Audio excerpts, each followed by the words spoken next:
The House and Senate poised to vote on that $700 billion package.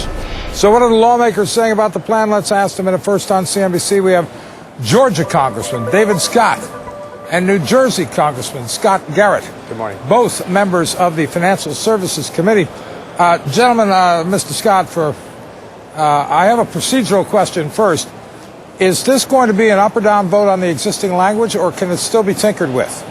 No, there's no amendments allowed. That's one of the issues that members have concerned about. It will be an up or down vote, and that's I think in this case probably the best way to take it.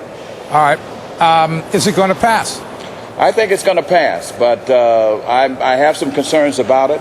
I think that the foreclosure information in here is not sufficient enough. I think that when you look at the fact that we're losing about 6,000 foreclosures on every day, you got $700 billion going to Wall Street. Not one dime of this is going to help the homeowners in terms of the problem, especially when we note that foreclosures and this mortgage problem is the basic root cause of it. I think we probably should have put something in here similar to what FDR did during Depression, which was the homeowners loan fund that was in here. That is where we really need to do. This is not just a Wall Street problem. This is a problem at the kitchen table of every family in America. And there's nothing at all in here. There is language in here, but it simply says language as if to say the Treasury Secretary may do this to help with the home foreclosures or encourage this. That is not good enough, and I think it'll come back to haunt us. Representative Garrett, an interesting point there raised by Representative Scott. Sure. What about, though, something that Mark had highlighted in the proposed legislation, which has something to do with remuneration, which would mean if the taxpayers don't make money when the government actually sells these assets, the institutions that sold the assets to the government would have to make that difference up. It sounds nice in principle, but it might hold us back, might it not? Well, it goes back to your first question as to what the process here and is the fact that we're only going to vote up or down on this bill a little later on. Look, everyone in Washington realizes that we have a severe situation, that we must do something about it on Wall Street so that it can help out Main Street. But we have not had a single hearing on this bill. We have not had a markup on the bill. We will not be allowed to have any amendments to address concerns such as the one you raised.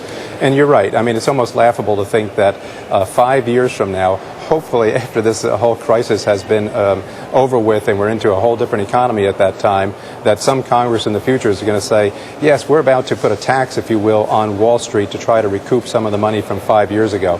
I can tell you the same special interests and lobbyists on Wall Street on K Street down here, who have prevented any reform on the GSEs, Fannie Mae and Freddie Mac.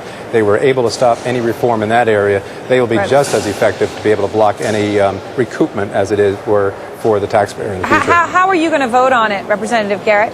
I'll be voting no because basically the bill that you have today is not much different from the bill that we had 5 days ago or last week. It's still a $700 billion bailout that does not really get to the root cause of it, doesn't address the fundamentals, and really the Secretary has said from day one he is not going to consider any of the alternatives. And even though they're in the bill, such as something that we advocated, the insurance fund, basically he has discarded that, and there's nothing mandatory that he even tried that he has to use it in the bill, which is the disconcerting part. If your vote with a tie-breaking vote, would you still vote no?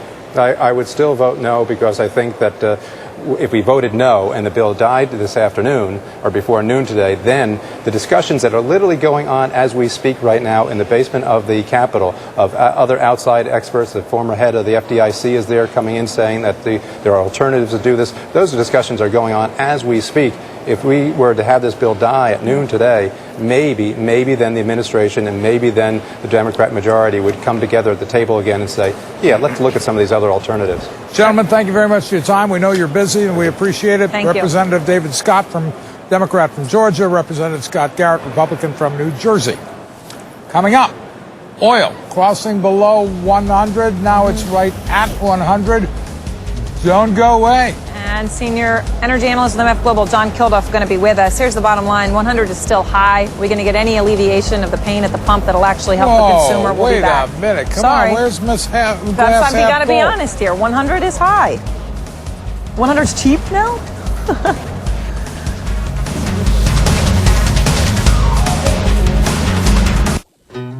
The 3 best days in a homeowner's life. the day we moved into our house.